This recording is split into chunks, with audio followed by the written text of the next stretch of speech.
భారత వైమానిక దళం ఐఏఎఫ్ తన 92వ వార్షికోత్సవాన్ని 2024 అక్టోబర్ 8న జరుపుకుంటుంది. 1932లో స్థాపించబడినప్పటి నుండి భారత వైమానిక దళం ప్రపంచంలోనే శక్తివంతమైన నిపుణులైన వైమానిక దళాలలో ఒకటిగా ఎదిగింది. చరిత్ర. భారత వైమానిక దళం 1932 అక్టోబర్ 8న బ్రిటిష్ సామ్రాజ్యం యొక్క సహాయ దళంగా ఏర్పడింది.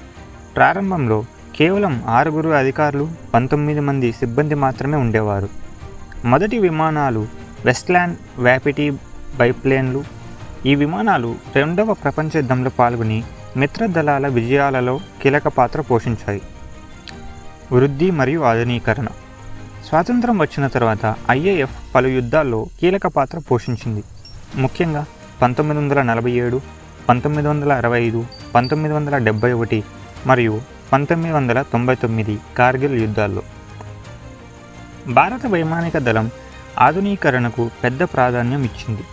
సుఖోయ్ Su-30, MKI, రాఫెల్, హల్ తేజస్ వంటి ఆధునిక యుద్ధ విమానాలు ఇప్పుడు ఐఏఎఫ్లో భాగంగా ఉన్నాయి. జాతీయ భద్రతలో పాత్ర. భారత వైమానిక దళం కేవలం యుద్ధ బలగం కాకుండా సహాయక మిషన్లో, విపత్తు సహాయం మరియు అంతర్జాతీయ సహకారంలో కూడా విశ్లేషంగా పనిచేస్తుంది. కోవిడ్-19 మహమ్మారి సమయంలో వైమానిక దళం దేశవ్యాప్తంగా వైద్య సరఫరాల పంపడంలో కీలకంగా ఉంది. గరుడ్ కమాండో ఫోర్స్ భారత వైమానిక దళం ప్రత్యేక బలగం. ఈ ముఖ్యమైన ఆస్తులను రక్షించడంలో నిపుణంగా ఉంది. ఇటీవల అభివృద్ధులు. ఆధునీకరణలో భాగంగా అధునాతన డ్రోన్లు, క్షిపణి వ్యవస్థలు, అంతరిక్ష సామర్థ్యాలను అందుకోవడం జరుగుతుంది.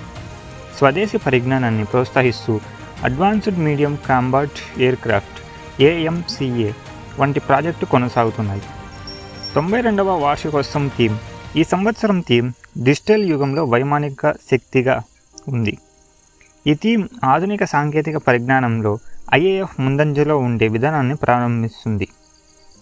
92వ వార్షికోత్సవం భారత వైమానిక దళం యొక్క ఘన చరిత్రను గౌరవించి భవిష్యత్తులో భారతదేశం వైమానిక భద్రతలతో తన వ్యూహాత్మక ఆధిక్యాన్ని కొనసాగించేలా చేయడం లక్ష్యంగా జరుపుకుంటుంది.